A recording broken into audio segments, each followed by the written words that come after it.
विधानसभा के मॉनसून सत्र का विपक्ष की पार्टियों ने बॉयकॉट कर दिया, यानी कि अब मॉनसून सत्र का आज दूसरा दिन था, लेकिन अब विपक्ष की पार्टियां इसका बॉयकॉट करेंगी। हमारे साथ कांग्रेस विधायक दल के नेता अजीत शर्मा है। सर, आप लोगों ने बॉयकॉट किया है आज? नहीं, बॉयकॉट का मतलब ये नहीं। हम लोग चाहते थे कि जो विधायकों को पीटा गया, जो विधायकों को जिस तरह से पुलिस कर्मियों ने पीटा, जूता से, हाथ से, उस पर बहस होनी चाहिए। और लेकिन उसको तैयार ही नहीं हो रहे हैं। अरे जब विधायकों का मान सम्मान नहीं बचेगा तो जनता के प्रतिनिधि हैं वो, इसका जनता का सम्मान कहाँ से बचेगा? पहले उस पर चाहते थे जनगणना वाले पर बहस हो, तो बहस के लिए तैयार ही नहीं हुई। तो वहाँ मतलब क्या बैठने का, जब जनता की आवाज़ ही हम लोग नहीं बन सकते हैं। जनता की अपेक्षाएं, जनगणना बहुत ज़रूरी है। केंद्र सरकार ने कह दिया कि जनगणना और जनसंख्या का नहीं होना चाहिए। तो हम लोगों ने बोला कि समिति बनाइए विधानसभा का और हम लोग दिल्ली चलेंगे, उस पर भी बहस नहीं होगा। कोई महंगाई का चरम सीमा पर है, उस पर बहस चाहते हैं। लेकिन आज अब तो ये लोग कुछ करते ही नहीं, तो क्या मतलब हम बैठ के मूक दर्शक बने रहिए? वो जो करे उसको देखिए। आज देखिए चांसलर, वाइस चांसलर आज तक सुने कि राज्य में 2 होता है। अभी इन लोगों ने सब इंजीनियरिंग कॉलेज, मेडिकल कॉलेज, सबके चांसलर मुख्यमंत्री हो जाएंगे। अभी पास हो रहा है बिल बिना विपक्ष के। तो इस हम लोग कल गवर्नर से सोच रहे हैं मिलने का। अभी हम आदरणीय प्रतिपक्ष नेता से बात भी करेंगे। और क्या तरीका है कि आप साहब 2-2 चांसलर कहीं किसी राज्य में नहीं है। खर्चे आप कहते हैं पैसा नहीं है विकास के लिए, और एक तरफ आप 2-2 चांसलर बना के वो खर्चा कहाँ से आएगा? एक चांसलर का समझते हैं क्या खर्च है, गवर्नर का क्या खर्च है आप जानते हैं, फिर से दूसरा बनाइएगा। ये तो बिल्कुल गलत है।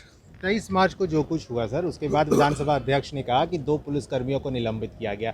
सब कह रहे हैं क्या इंसाफ नहीं मिला है? अभी इतने विधायकों को पिटाई को जो हुआ था उसमें सिर्फ 2 पुलिसकर्मी निलंबित। सर, निलंबन कोई कार्रवाई है क्या? न गिरफ्तारी हुई, न बर्खास्ती हुई। जो सीनियर पदाधिकारी ने उनको आदेश दिया उस पर कोई कार्रवाई नहीं हुई। तो 2 छोटे मोटे सिपाही, विधायक को पीटा गया, जूता से पीटा है, नील कोट से, हाथ से मारा है, 2 सिपाही को निलंबन किए, कोई गिरफ्तारी नहीं, कोई बर्खास्तगी नहीं। ये कोई कार्रवाई है क्या? देखिए, आंख में धूल झोंकने का काम न करे सरकार। ये सरकार के इशारे पर सब हो रहा है, क्योंकि वो घबराए हुए हैं। क्योंकि जब बीच बीच में आता है कि महागठबंधन की सरकार बन जाएगी तो कहते हैं कि किसी तरह इसको हटाओ, 2-4 लोगों को कुछ करो, निलंबन करो, कोई कार्रवाई जरूर करेंगे। ये इनकी मंशा यही है सरकार की। लेकिन हम लोग बिल्कुल जनता के प्रतिनिधि हैं, जनता सब देख रही है। आप करिए ना, उसके बाद जनता आपको अगला चुनाव में दिखा देगी क्या होता है। विधानसभा अध्यक्ष कह रहे हैं कि रिपोर्ट आना बाकी, अगर रिपोर्ट आएगा तो और भी लोग जो संलिप्त हैं उन पर। देखिए, हमको लगता है कि रिपोर्ट क्या आएगा, जो माननीय मुख्यमंत्री चाहेंगे वही होगा। हम तो देख लिया इस बार सदन में, जो मुख्यमंत्री चाहेंगे वही होगा, ये आपको बता देते हैं। शाम में बैठक भी है आप लोगों की, आगे का क्या स्टैंड होगा? कहाँ बैठक तो भी हम लोगों ने किया। शाम में भी शायद विधायक दल की बैठक है आज।